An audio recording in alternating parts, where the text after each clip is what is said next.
of introducing Yesenia Molina. I absolutely adore this person that I just met 5 minutes ago. She is so great. She's not only the site manager of the Salinas site for Digital Nest, but she herself was actually born and raised in Watsonville, like maybe some of you out here in the crowd. So Yesenia's going to come on and really introduce the rest of the panelists, but really what her mission in life is to help young people and empower them to be their best selves. So Yesenia, please come on, say a round of applause for Yesenia, everyone. All right, it's good to see all these lovely faces here. I see a few folks that I recognize. It's good to see you guys here. So, like she mentioned, I'm from Watsonville. I spent many evenings on this stage, actually, because I dance folklorico. And so it's nice to be up here again. It's been a while, though, since I've been back to Watsonville High. But it's good to see all of you guys here. And I'm excited to introduce our panelists. So we're going to start off with our panelist number one. Okay, so the first one is Sarah Hulick. She grew up on a farm in the Hudson Valley of New York State, and she now lives here in Pajaro Valley. She has a degree in plant science and in agricultural sciences and a master's in horticultural biology, both from Cornell University. Sarah is currently the Grower Innovation Manager for Full Harvest, the first business-to-business marketplace for ugly and imperfect produce. So great, right? All right, so Sarah has been working in a variety of plant science roles at Dole's, Driscoll's, and including Cabrillo College. Sarah loves writing. Sarah loves reading. She loves she loves yoga. She loves gardening and eating the food she grows, and she also loves nature. And the best part about this is that she loves trying to protect nature. Thank you. Let's give her a warm round of applause. Thank you. Thanks for being here today. All right, our second panelist is Greg Wimp. He is an entrepreneur and community leader. He is the 2018 Man of the Year for Scotts Valley. Woo! Greg started developing websites in the late 90s and was a part of a team that pioneered online banking and online loan systems for financial institutions. He's a former COO at a tech company and now owns Togo's in Capitola, Scotts Valley, and 2 in Watsonville. One of them just opened today, so congratulations, and let's give a warm round of applause. Welcome to Greg. All right, thank you for being here. And our third, definitely not least, panelist is Javier. So, as a commercial account executive at Salesforce, Javier helps fast-growing companies and business executives effectively scale. In his role, he's responsible for aligning people and processes with the goal of helping organizations reach their customers through the use of technology. Born in El Salvador, Javier immigrated to the US at the age of 13 and is passionate about giving back and philanthropy. A graduate of UC Berkeley, he currently serves as the president for the alumni board. Javier credits his break into the tech world to the support and guidance he received from mentors throughout his professional career. Let's give a warm round of applause to Javier. Thank you. Cool, well, I'm glad you're all here. I'm gonna take a seat. So I have a few questions, first for the audience. All right, so how many of you guys are attending Nest Flight as your first conference ever? All right, that was more than I expected. That's awesome. Glad you guys are all here. How many of you guys know exactly what you want to do right now in terms of your career? Okay, it's a little handful. That's good. And hopefully you meet some people, expand your network so that way you meet people that can help you out in the path that you're trying to go and follow. Let's see. How many of you guys are still trying to figure out what you're trying to do? Okay, quite a few more. All right. Again, I hope you guys meet some people and expand your network today, so that you make relationships that will last. I think those are the best relationships that really kind of like guide you throughout life.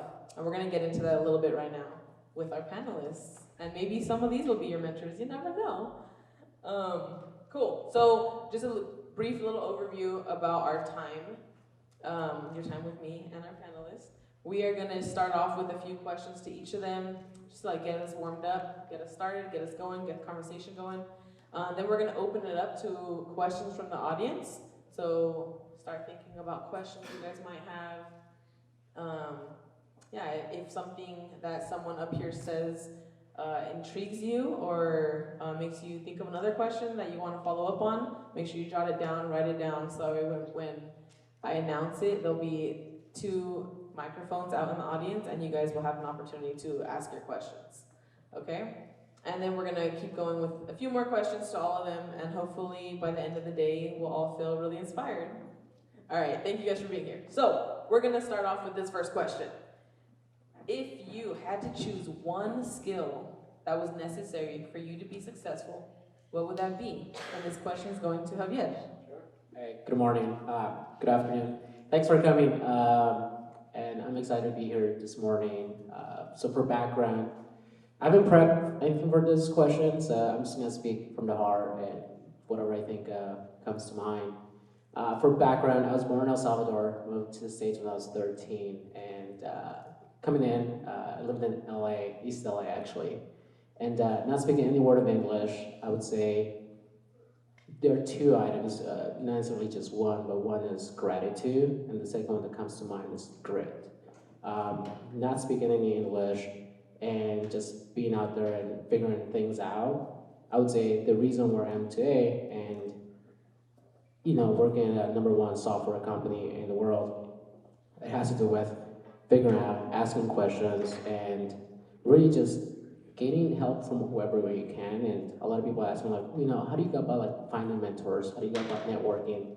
Because at the end of the day, my role, or just to give some context of what I do, is I'm in charge of generating $1 million for the company every year. And the way you go about doing that is you have a book of business, and it's about building relationships, finding what are the needs of the companies, and how can you help them scale, grow, and in return, you make money for the company, for Salesforce. Now, the way I've been doing that is just like asking questions, networking, trying to figure out like what do people care about in general. And in terms of grit and persistence, for context, not speaking English, my parents did go to college in El Salvador, but they were not there. They didn't understand what the American college system was like. They didn't know you had to take SATs. They didn't know what a GPA was. So the only way I was able to do that and figure out like how do I get to college and then going to Berkeley was because I kept asking questions, say like, hey, finding teachers that would believe in me.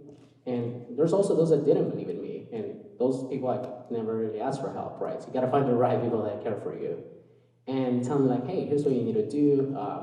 Here are the requirements you need to do, and I've taught the same process throughout my entire life.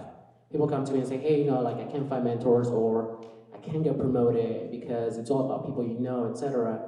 Yes, I mean, in general, life, it's all about talking to people, relating with them, and when it comes down to promotions, it's about like who you are as a person. Can you deliver from a metrics, revenue, goals perspective? But the second aspect is, can you get along with people? Do people think when they meet you that you add value to their lives? And the same goes for like grit and persistence, is like asking questions, because at the end of the day, like promotions, etc., those decisions happen when you're not in the room. So you always need champions and people that believe in you, that speak on your behalf. And when it comes down to persistence, like always going out there, asking questions regardless of whether you know the subject or what the next goal or role in the company it is, just getting guidance in general. Cool, thank you. So ask questions. That's my biggest takeaway from that, definitely. All right, so we're gonna go to a more general one, and this one's gonna go to everyone.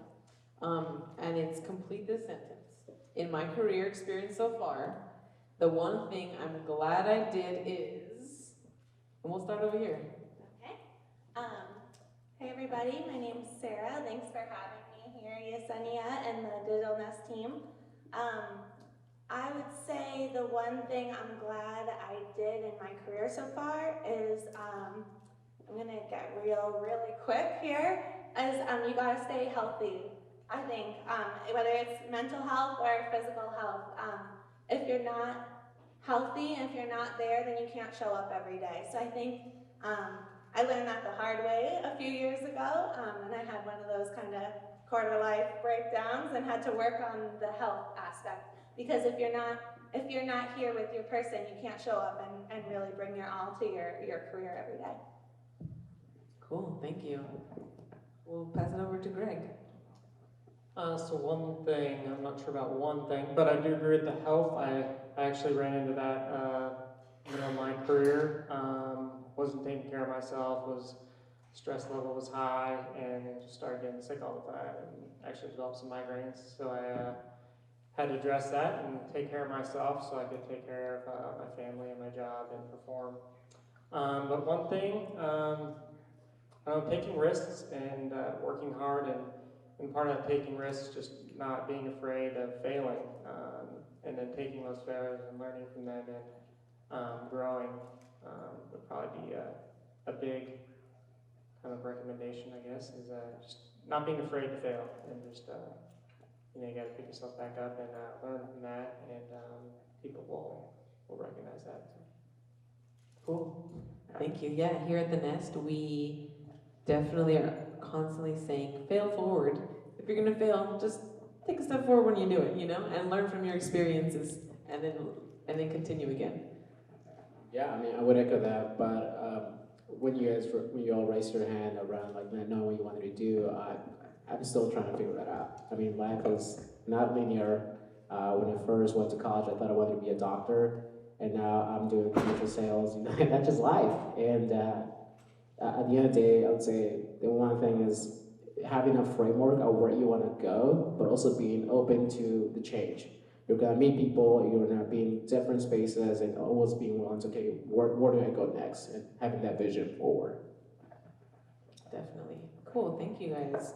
So, my next question is, aside from your family members, who was an adult in your life that motivated or guided you in a positive way? I'm gonna direct that one to Sarah. Okay, thanks, Yesenia.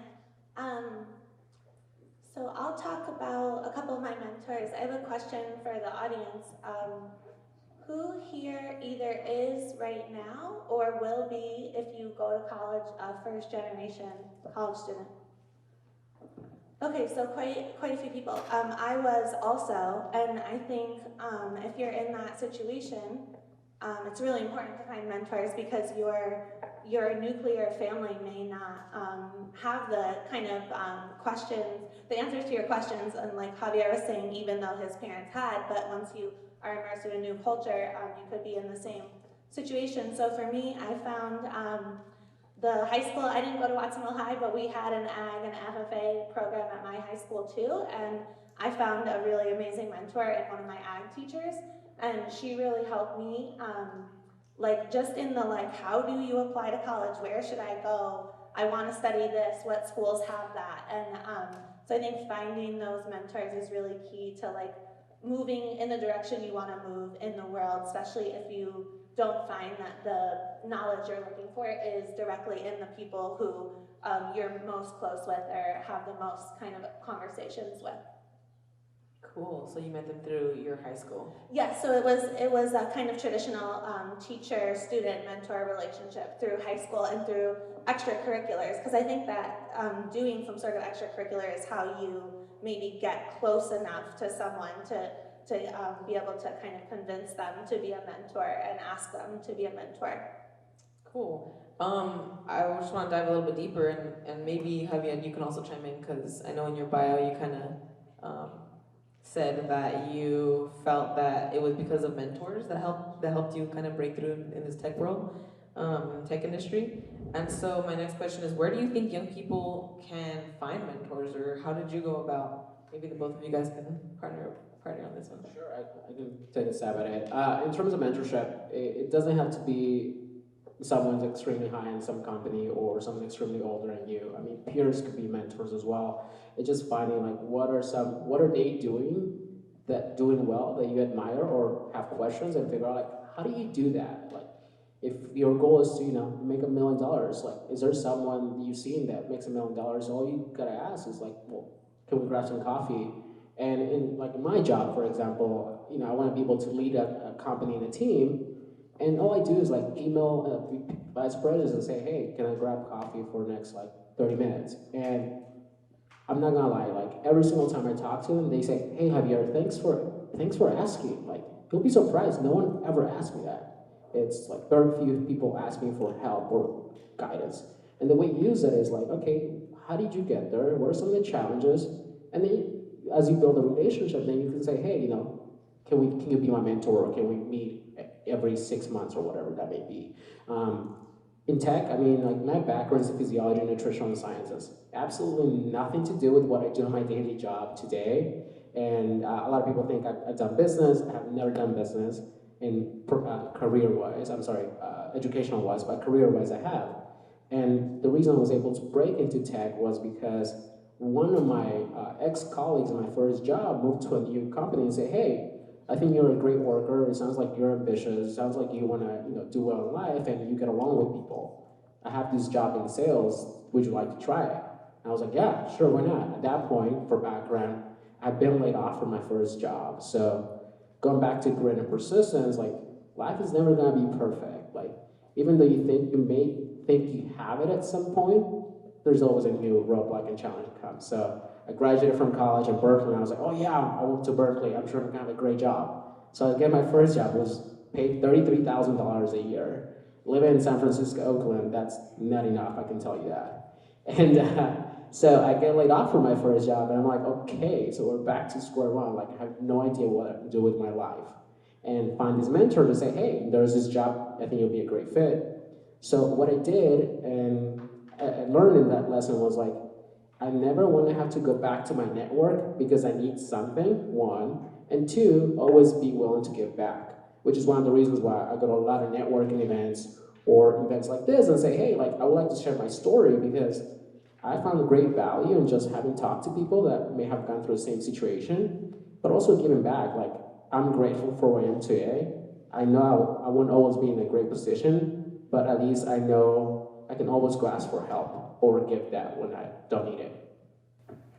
Cool.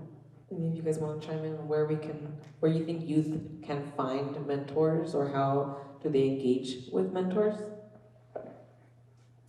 I'll just add the other couple people in my life who I think of as mentors, and even though I don't necessarily work with them directly or see them every day, we have a regular email relationship, or and I'll go see them when I have an opportunity to. Have mostly been my bosses for me. I've had two bosses throughout my career that really took an interest in me, and I think a lot of times it is like sometimes you just connect with them on something, and usually for me it was that we had a similar passion. So one of my I had an internship during college through Cornell Cooperative Extension doing like plant science research. And then the guy who was my boss, who hired me for that when I was like 18 years old, ended up becoming my master's advisor like 5 or 6 years later. And still to this day, I actually went and stayed at like his and his wife's house a week ago, and still have a really strong relationship with him and his kids and his family.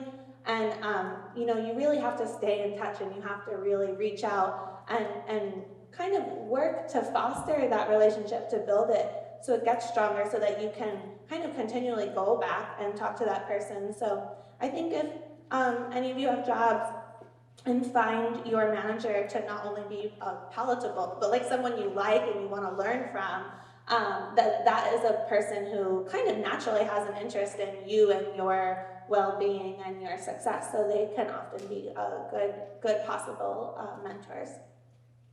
Yeah, I'll just echo the same things.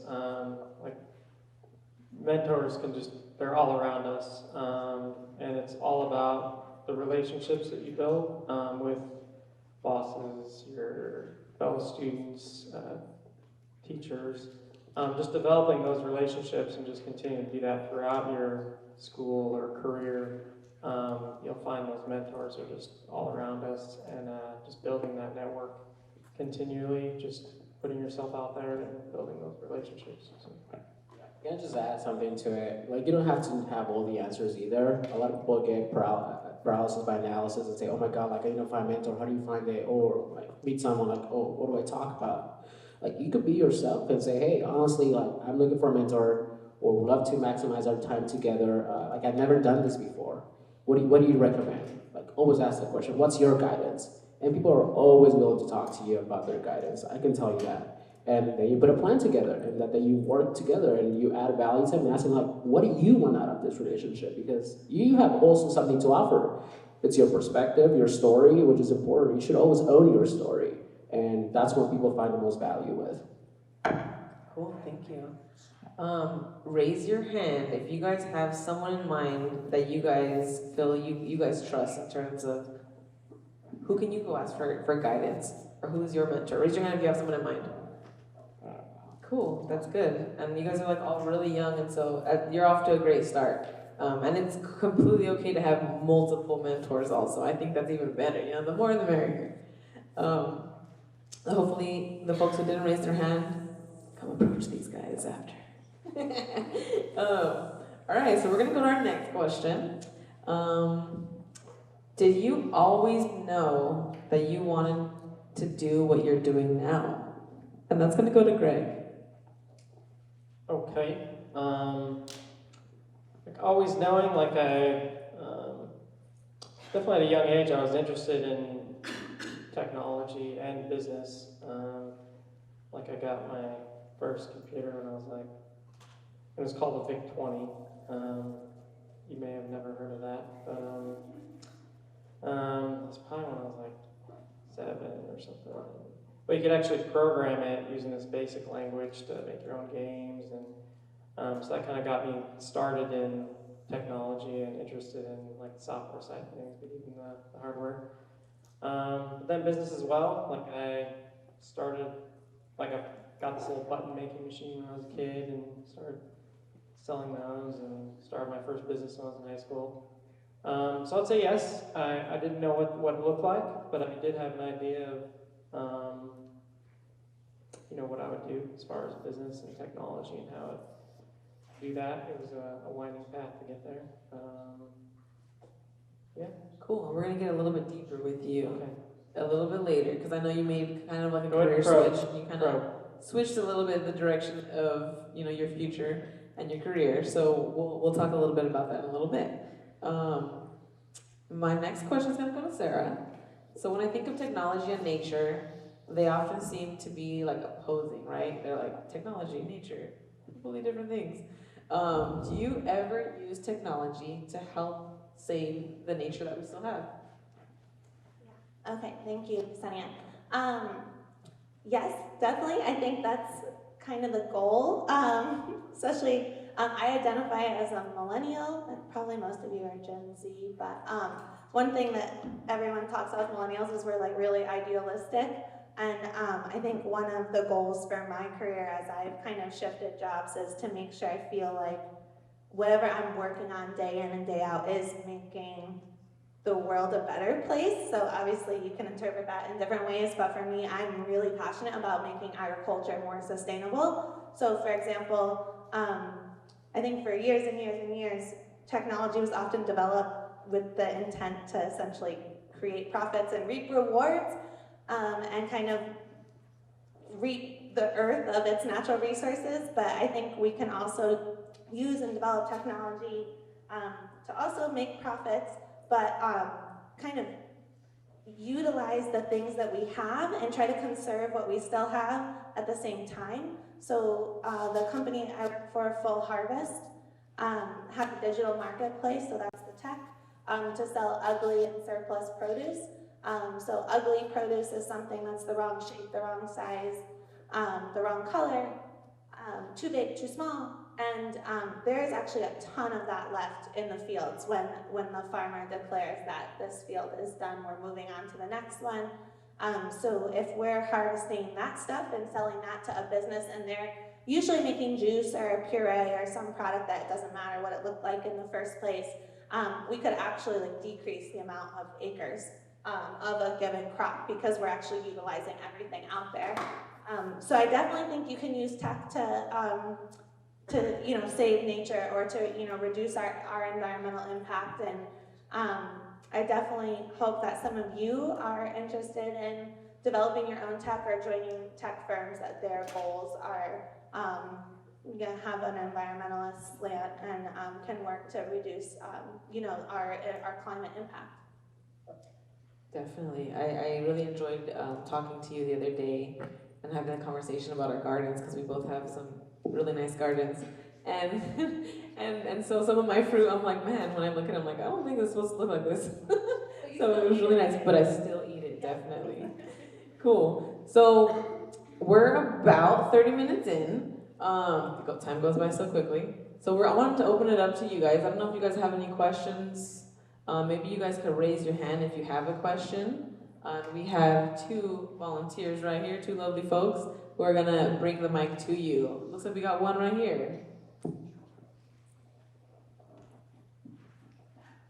Maybe state your name. Okay, So we know who you are. my name is Sean, and my question is, can you speak more to developing the mentor relationship, especially the keeping in touch with people after you've met with them? So do you schedule times to send emails? Do you do it at regular times, or and that's for everybody. I can start. Great question. So the question was, in case anyone didn't hear it, how do you really keep in touch with that person you want to be your mentor, and do you schedule in time to do so? I do highly recommend. I think it's kind of human nature to sometimes let ourselves just contact people when we need something. So I highly recommend not doing that. And I honestly, what I would do is put like a reminder on your calendar every 6 months to just send that person a note and just tell them what you're up to, what you're doing, and then ask the same. You know, we all want reciprocal relationships, so ask them what they're up to and what they're doing. And the beautiful thing about mentorship is I see this with some of my mentors. You know, at one point I didn't have much to give back to them, but now sometimes I do, and so it can become a reciprocal relationship as you grow in your career too. So that would be my suggestion: is literally schedule it and do it at a regular cadence. Maybe it's just a salesperson in me, but I live by my calendar, and if it's not on my calendar, it doesn't exist, even my personal time. With that in mind, if I do have a mentorship relationship, you are in charge of managing it. It's not your mentor's job to do that. So every time I have a meeting with them, I schedule the next meeting and say, does this date work? And because if it's not in the calendar, it's got to be a mess in general. So yes, it's about you being proactive, you owning it, and you owning the agenda, coming in prepared and saying, hey, here's what I'm thinking about doing for next meeting, etc. All right, I mean, Dad, definitely, it's not going to happen if you don't schedule it and plan it out. And you'll just keep it getting pushed down the road. Never happen. For sure. So everyone, think in your head, when was the last time you guys reached out to your mentors? All right, and make sure you reach out to them later today. Schedule an appointment with them, meet with them, because I'm sure they'd be interested to hear about your day today. So, any other questions with the audience? We got another one right there in the back, and then we'll come up to you in the front. So other than having connections, so we have ag business, or you're in the agricultural, it's in sales, and we have you're into programming. So is it different, or what do you guys think is the importance in surviving today's economy? What was your name? Luis. Luis. All right. What is important in your industry to survive in today's economy?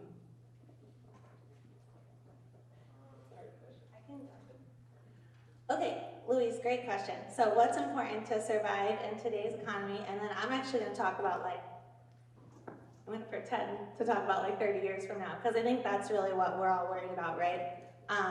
So I would say I definitely see this in ag very strongly, that automation is absolutely happening. It's a good thing. The jobs that are being automated out are fairly inhumane jobs, and there's a lack of labor for those jobs anyway. So I think to make sure that we all are still relevant in 30 years, because I'll certainly be still working in 30 years, and you guys all will too, is to, I think it's to get into the intellectual careers. If you do something that is just, you're moving something around, or you're doing something that's very like robotic, that's something that's more likely to be automated into the future. If you're spending your time thinking about new ideas, creating things, that's something that they're not going to be as good at programming out a computer to do it better than you. So I definitely think if you go into some sort of, for example, I am a plant biologist by training. So right now I don't act as a true kind of agricultural researcher, but I still do all of the research for our company. When the lawyer needs background information for a packaging claim, I'm the person who goes online and finds the peer-reviewed journals. So that's something that a computer doesn't know how to do yet. So I definitely highly recommend you think about these skill sets that you don't think a computer will be able to do anytime soon, and that's what you want to be doing. That's a really good answer. Does anyone else want to add to it? Yeah, I would say there's, I would say two or three. One is be actively curious, like have passions. What do you care about? Because if you're passionate about a specific subject, whether that's agriculture, marketing, sales, or volunteering, giving back, you're adding value to someone or something. That means a job. So you're gaining leadership skills and on. And the second one is like always be trying to learn something new, whether that's like reading, whether that is taking a new course, whether that's any sort of skill you can think of. That keeps you sharp, that keeps you engaged, and keeps you motivated, gives you some sort of purpose in life in general, outside of what you do at work. And that makes you a person, and that makes you someone what people want to work with. As it pertains to automation and all that, same thing, right? You're learning new skills, adding value to an organization or company or people or group. Yeah, so I'd say, yeah, learning and adapting. Because from my experience, like in 1999, things were flying high. Everybody was throwing money everywhere as far as like the internet and these online companies. And then 2000, suddenly like half those companies disappeared. It was like the dot-com crash. So just being able to adapt and learn, don't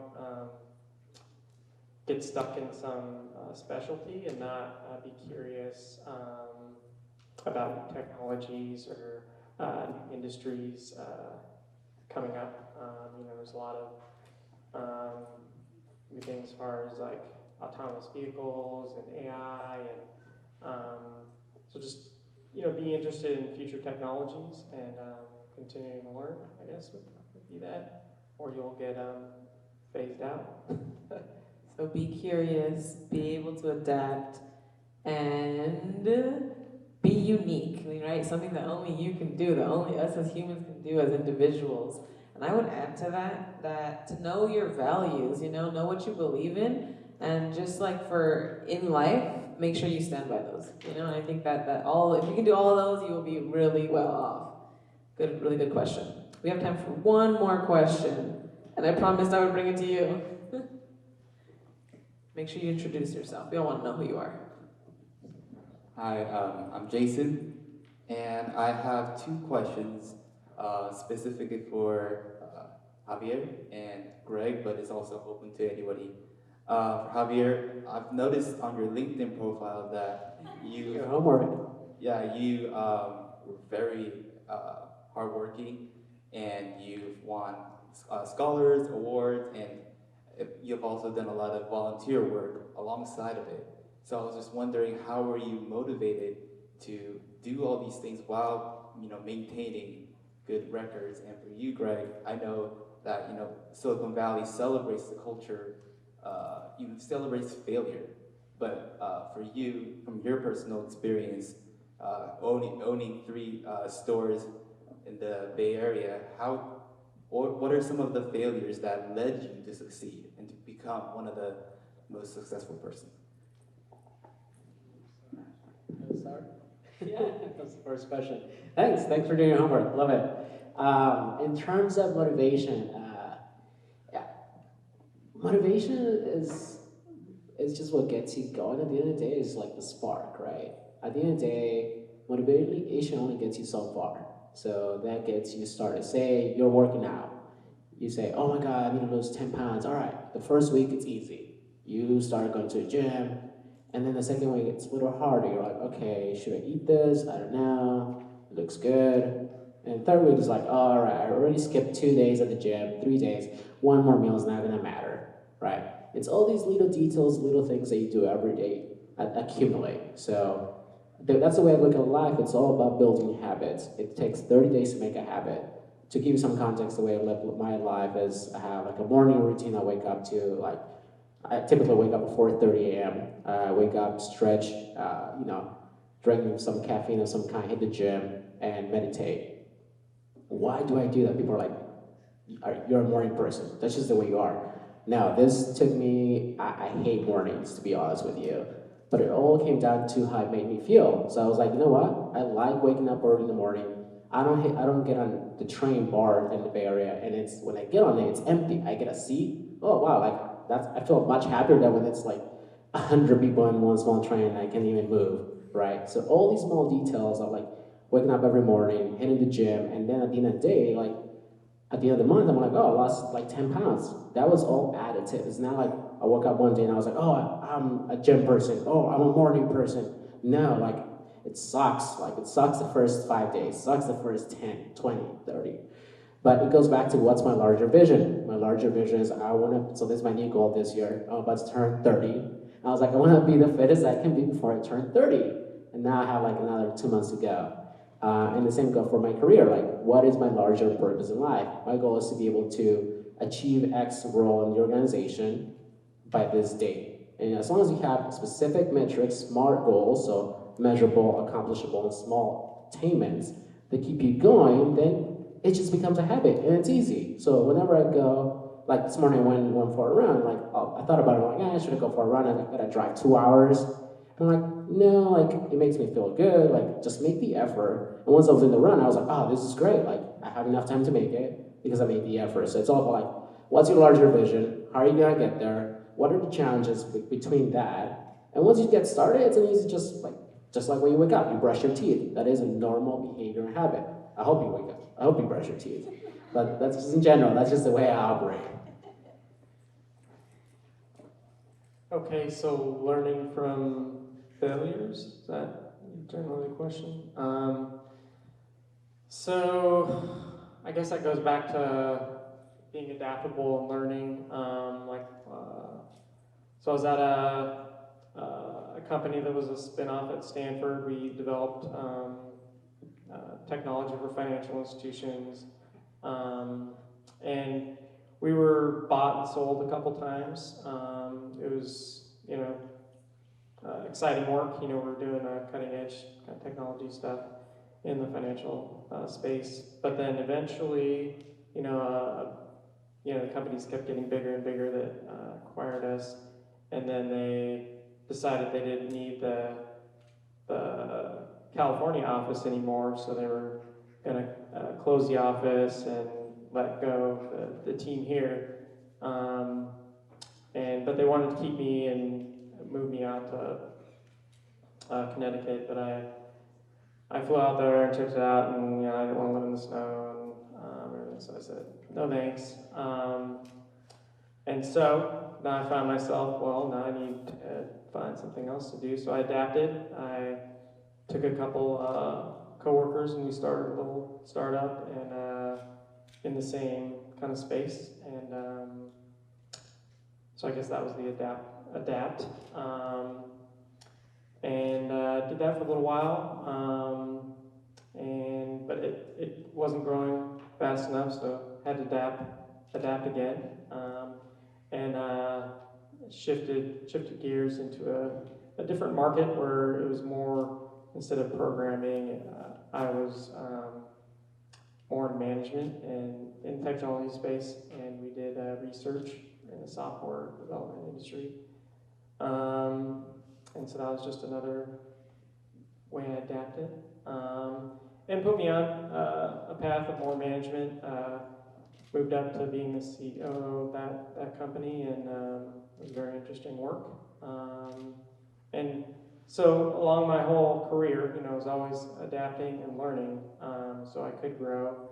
And and along the lines of the mentorship at each company and phase, I'd always be looking for those people that I could, grow from and learn from, and even giving back to my coworkers or people that worked, alongside me or maybe were newer, giving back to them and being a mentor to them.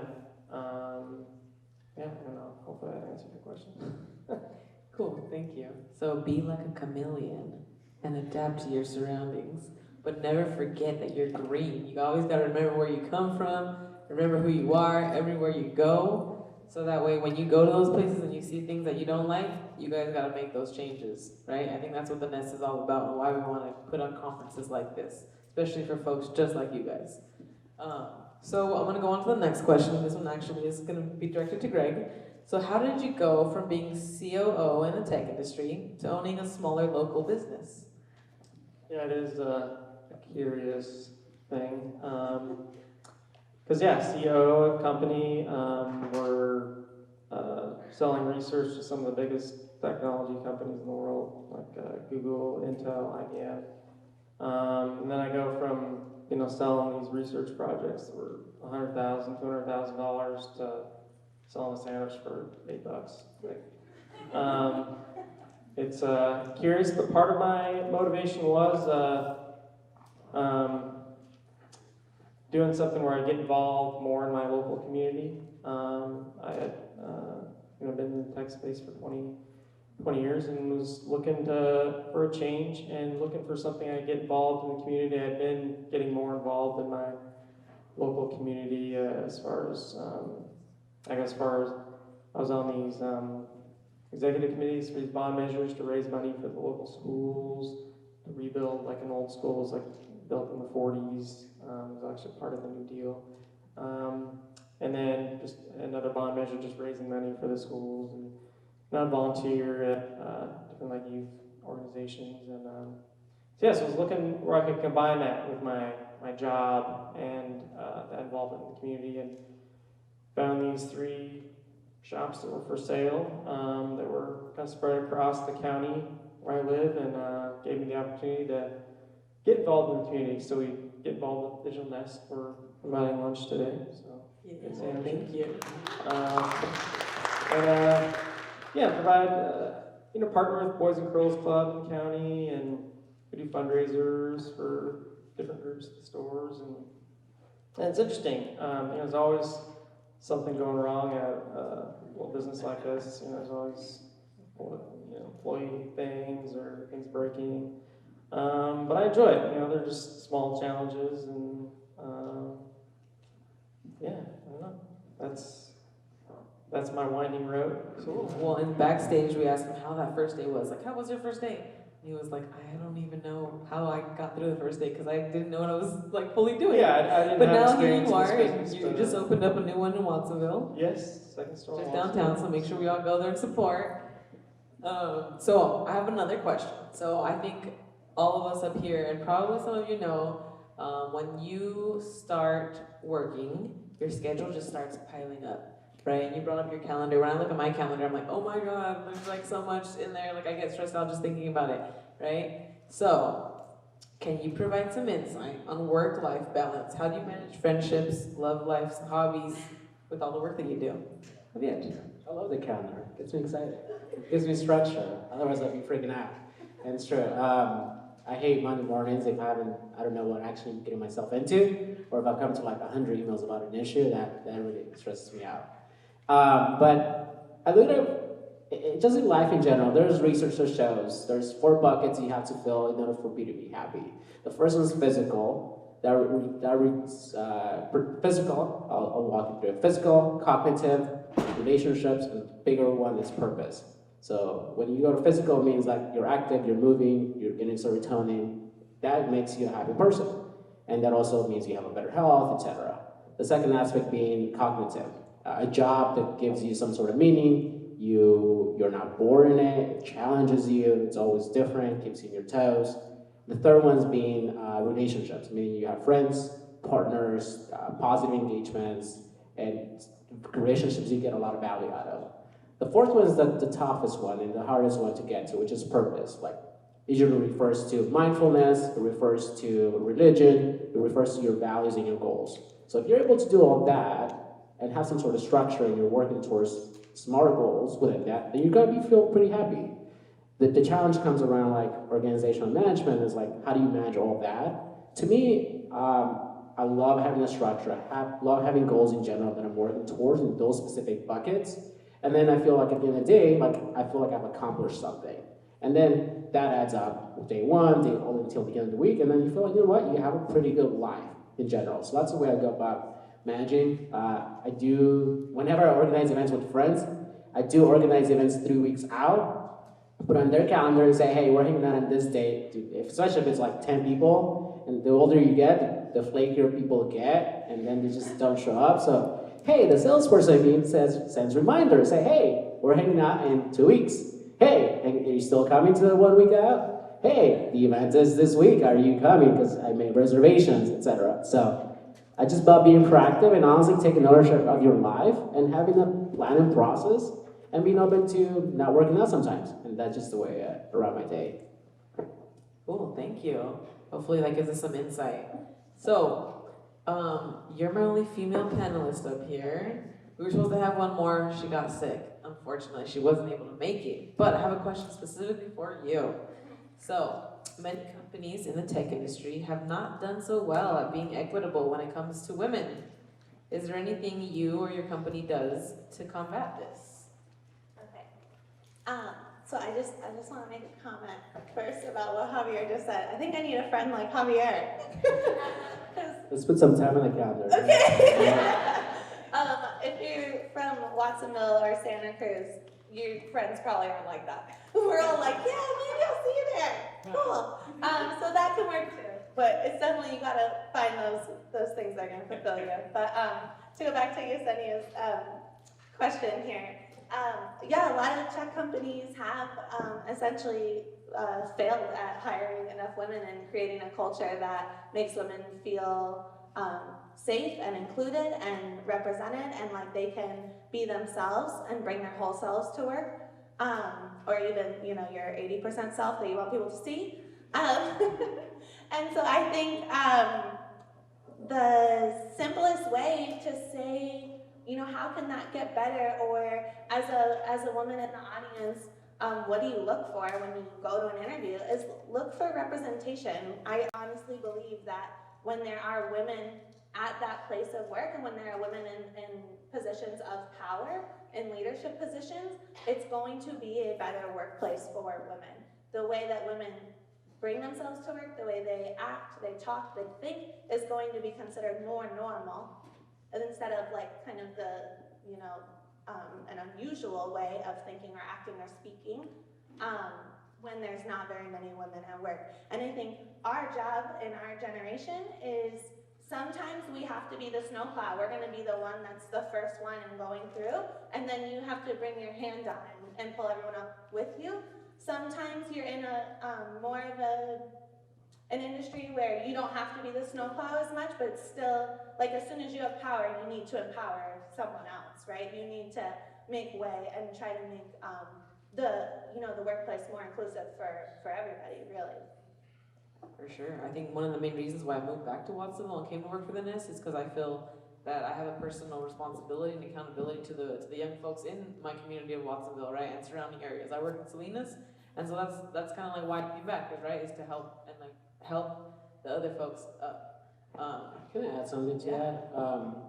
I work at Salesforce, and I think we're a $13 billion company. Latinos are 4%, I believe, across the entire workforce, which is about 30,000 employees. So not many of us. I had a public speaking coach, and I asked her, like, how do I connect with people? I just said, you gotta own your story. And before, interesting, whenever I introduced myself, I would say, oh yeah, I'm from LA. I never really owned where I came from. I'm actually from El Salvador, lived in LA my junior years. But just owning your story and exposing who you are as a person. Don't be afraid to be yourself. Obviously, carry yourself professionally in the workplace, but don't shy away from who you are, what you overcame, your challenges and on, because that helps you connect with people, whether that is on a certain level, maybe you have the same aspirations, same goals in general. You being more relaxed and owning who you are as a person makes people comfortable, which then relates back to how they view individuals like yourself, whether it be immigrants, like I'm a first generation college grad, immigrant, didn't speak any English or not. So when they meet people like you, then they have that perspective and it changes their mindset. But also, again, what Sarah said is like you always gotta, once you're in the elevators, you gotta send it back down and bring people with you as well. For sure, definitely. I'm glad you guys both touched on those really important issues and topics. So we have time for maybe one last question. I can squeeze it in. We have about 3 minutes left, and this one's gonna go to Javier again. So bring it back to you. So I love to travel, and I believe that as individuals, we expand and grow so much every single time we go to somewhere new, or even return to somewhere that we've already been, but just because it's different, we're not from there, we grow and we learn as individuals. So, do you ever wish you did more traveling before you got deep into your career, or do you feel like through your career you're able to travel more? Sure. And I'll keep it short because I want to hear other speakers as well. In terms of my, I'll keep it short. My biggest regret was not doing study abroad program in college. 100% regret not doing that. So, and I remember hearing panels, people saying that, and I was like, oh yeah, I'm gonna travel. And then got to junior year, I was like, oh, I cannot travel. Like I missed my gap. So yes, I regret that, but now I do make an effort to travel, and I think there's a lot of value just showing up in a new country, learning new skills. And I've done solo travel, and that's been probably the most life-changing experience of my life. Love to hear from you as well, Greg. Sarah. Yeah, I didn't travel enough when I was younger, but definitely huge value. Like going back to other things, just continuing learning, exposing yourself to new people, experiences. It can change your life, But yeah, definitely I have traveled more now that I'm older, and Europe and Mexico, and I'd definitely recommend it because it's just another avenue to continually grow and expose yourself to new things. May change your trajectory of your career. Maybe you'll meet your mentor out there. You never know. You want to add anything?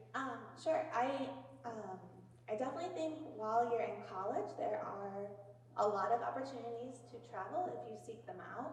I did do a study abroad. I studied tropical ecology in Costa Rica for a semester. It was amazing. I went to Italy with the Dairy Science Club. I am a plant scientist. I was friends with a bunch of kids studying animal science. But they let me go for some reason. I went to Jamaica with a group that was building school gardens. And a lot of these things I actually got paid for. So a lot of times you can find scholarships and fellowships to support your educational journey. When I studied abroad, it was actually cheaper than the tuition at my college for the semester.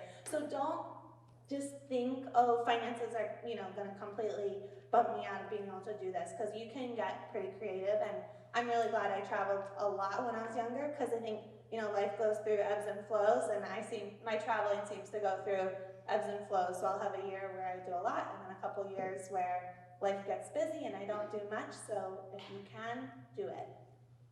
For sure. Try to plan it in your schedule right now to travel every summer. If you can, that would be ideal. Cool. So we have literally about a minute left. So I'm just going to do a quick little wrap up. Some of the key takeaways that I got from our awesome panelists today is ask questions. Ask questions, ask questions, ask questions. Right? So throughout the day today, make sure you guys ask at least minimum 7 questions today. Hopefully different people. And make sure you get their contact information and you can hit them up later. Maybe they'll become your mentors. You never know. Meet people that you resonate with, right? That kind of goes along with the whole mentor thing. Folks that you feel are in line with you, with what you do, with your values, the way you see the world. Those are probably good people to reach out to and connect with. Find and cultivate relationships, not only with mentors, but with your peers, It's, I think like the best relationships are the really meaningful ones. ones, you know, not just the friends that you're like, oh, hey, how you doing? Oh, okay, cool, for sure. Sounds good. See you later. You know, those aren't the best relationships. The best ones are the ones that you can really talk to, get deep with them, and you that you really care about, and that they care about you. Be curious and be adaptive, right? Those are like two very, very valuable things that we all need to be able to master in life, in order to be amazing individuals.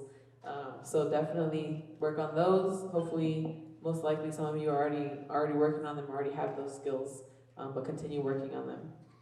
And last but not least, study abroad and travel as much as you can. Cool. So make sure you guys try to hit all those points.